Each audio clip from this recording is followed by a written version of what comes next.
ಧನುಸ್ಸು ರಾಶಿ ಪ್ರೇಮಿಗಳಿಗೆ ತುಂಬ ಅಪಾಯಕರವಾದಂತಹ ದಿವಸ. ಅಂದರೆ ಏನೋ ತೊಂದರೆ ಕಾದಿದೆ ಅನ್ನುವಷ್ಟರ ಮಟ್ಟಿಗೆ ದಿವಸ ಇರುತ್ತೆ. ಹೊಸ ಹೊಸ ಕೆಲಸಗಳನ್ನು ಆರಂಭ ಮಾಡೋದಕ್ಕೆ, ನಿಮ್ಮ ಮನಸ್ಸಿಗೆ ಸಮಾಧಾನ ಸಿಕ್ಕೋದಕ್ಕೆ ಅದ್ಭುತವಾದಂತಹ ದಿವಸ ಇದಾಗಿರುತ್ತೆ. ಆದರೆ ಕೆಲವನ್ನ ಗಮನಿಸಿ ನಾವು ಹೊಸ ಕೆಲಸಗಳನ್ನು ಆರಂಭ ಮಾಡ್ತೀವಿ ಅನ್ನುವಂಥವರು ಸರಿಯಾಗಿ ಆ ದಿನ ಸಮಯವನ್ನು ಗಮನಿಸಬೇಕಾದಂಥದ್ದಿರುತ್ತೆ. ಕೆಲಸದ ನಿಮಿತ್ತ ಅಥವಾ ಹೆಚ್ಚಿನ ವಿದ್ಯಾಭ್ಯಾಸಕ್ಕೋಸ್ಕರವಾಗಿ ನೀವು ಸಂದರ್ಶನಕ್ಕೆ ಭಾಗಿಗಳಾದರೆ ನಿಮಗೆ ಯಶಸ್ಸು ಅಂತಕ್ಕಂಥದ್ದು ಇದೆ ಅಂತ ಅರ್ಥ. ಕೆಲಸವನ್ನು ಅಲ್ಪ ಅನ್ನುವಂತಹ ಭಾವನೆಯಿಂದ ಗಮನಿಸಬೇಡಿ, ತಾತ್ಸಾರ ಮಾಡಬೇಡಿ. ತುಂಬ ಶ್ರದ್ಧೆಯಿಂದ ನಿಮ್ಮ ಪಾಲಿಗೆ ಬಂದಂತಹ ಕೆಲಸವನ್ನು ಮಾಡಿ ಮುಂದಿನ ದಿನಮಾನದಲ್ಲಿ ಅದು ಒಳ್ಳೆಯ ಯಶಸ್ಸನ್ನು ನಿಮಗೆ ನೀಡ್ತಕ್ಕಂಥದ್ದಾಗುತ್ತೆ. ನೀವು ಯೋಚನೆ ಮಾಡಿದಂತಹ ಎಲ್ಲ ಕೆಲಸಗಳು ಕೂಡ ಪೂರ್ಣವಾಗುವಂತಹ ಸಾಧ್ಯತೆ ಹೆಚ್ಚಾಗಿದೆ. ಮುರಿದು ಬಿದ್ದಂತಹ ಸಂಬಂಧಗಳನ್ನು ನೀವೇ ಸರಿಪಡಿಸೋದಕ್ಕೆ ಯೋಗ್ಯವಾದಂತಹ ವ್ಯಕ್ತಿ ಅಂತ ಹೇಳಿ ಸಮಾಜದಲ್ಲಿ ತೀರ್ಮಾನವಾಗ್ತಕ್ಕಂಥದ್ದಾಗತ್ತೆ. ಪಾರ್ವತಿ ಪರಮೇಶ್ವರರನ್ನು ವಿಶೇಷವಾಗಿ ಪ್ರಾರ್ಥನೆ ಮಾಡಿ ಶುಭವಾಗಿ. ಮಕರ ರಾಶಿ ಸ್ನೇಹಿತರ ಭೇಟಿ, ಅವರ ಜೊತೆಯಲ್ಲಿ ಮೋಜು ಮಸ್ತಿ ಇತ್ಯಾದಿಗಳನ್ನು ಮಾಡುವಂಥದ್ದು, ಹೆಚ್ಚು ಹಣ ಖರ್ಚಾಗ್ತಕ್ಕಂಥದ್ದಾಗುತ್ತೆ. ಪ್ರೇಮಿಗಳಿಗೆ ತುಂಬ ಒಳ್ಳೆಯ ದಿವಸ, ಆದರೆ ಅದು ಸದುಪಯೋಗ ಆಗಬೇಕು. ಸಮಾಜದ ಕಟ್ಟಳೆಗಳಿಗೆ ನಿಯಮಗಳಿಗೆ ಒಳಪಟ್ಟು ನಿಮ್ಮ ವ್ಯವಹಾರವನ್ನು ಮಾಡಬೇಕಾದಂಥದ್ದಿರುತ್ತೆ.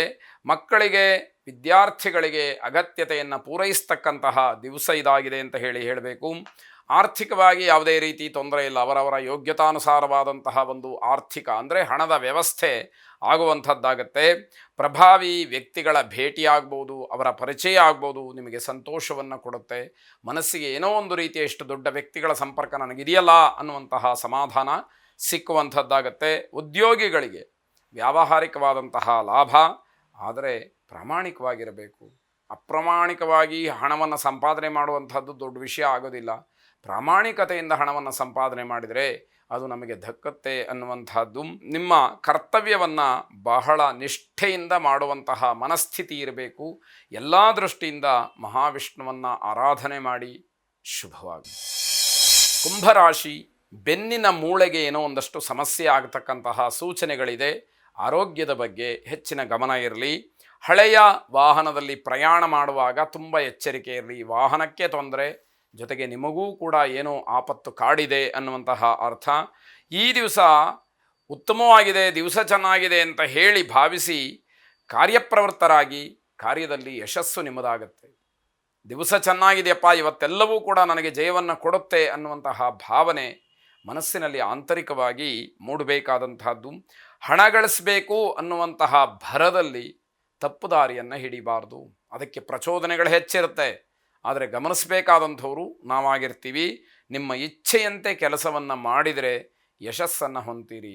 ಸಮಾಜಕ್ಕಾಗಲಿ, ನಿಮ್ಮ ಪರಿವಾರಕ್ಕಾಗಲಿ, ವೈಯಕ್ತಿಕವಾಗಿ ನಿಮಗಾಗಲಿ ಯಾರಿಗೂ ಕೂಡ ಕೆಡಕಾಗಬಾರ್ದು. ಒಳ್ಳೆಯ ರೀತಿಯಲ್ಲಿ ನಿಮ್ಮ ಕೆಲಸ ನಡೀಬೇಕಾದಂಥದ್ದು. ಅಸಂಬದ್ಧವಾದಂತಹ ಚಟುವಟಿಕೆಗಳ ಒಂದು ಕಡೆಗೆ ಮನಸ್ಸು ಹೋಗ್ತಕ್ಕಂಥದ್ದಿದೆ. ಅದನ್ನು ಹತೋಟಿಯಲ್ಲಿ ಇಟ್ಟುಕೊಳ್ಬೇಕಾದಂಥದ್ದು. ಕೆಲಸದಲ್ಲಿ ಮಾಮೂಲಂತೆ ಸಣ್ಣ ಪುಟ್ಟ ಕಿರಿಕಿರಿಗಳು ಇದ್ದೇ ಇರುತ್ತೆ. ಮನಸ್ಸನ್ನು ನಿಯಂತ್ರಣದಲ್ಲಿ ಇಟ್ಟುಕೊಳ್ಳಿ. ಎಲ್ಲವೂ ಕೂಡ ಶುಭವನ್ನು ಕಾಣೋದಕ್ಕೆ ಅವಕಾಶವಾಗುತ್ತೆ. ಸುಬ್ರಹ್ಮಣ್ಯ ಸ್ವಾಮಿಯನ್ನು ಪ್ರಾರ್ಥನೆ ಮಾಡಿ ಶುಭವಾಗಿ.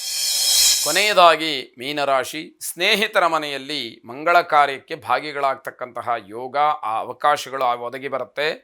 ಹಿಂದಿನ ಮತ್ತು ಮುಂದಿನ ಯೋಚನೆಗಳ ಫಲ ನಿಮಗೆ ಯಶಸ್ಸಿನ ಗುಟ್ಟನ್ನು ತಿಳಿಯುವುದಕ್ಕೆ ಕಾರಣವಾಗುತ್ತೆ.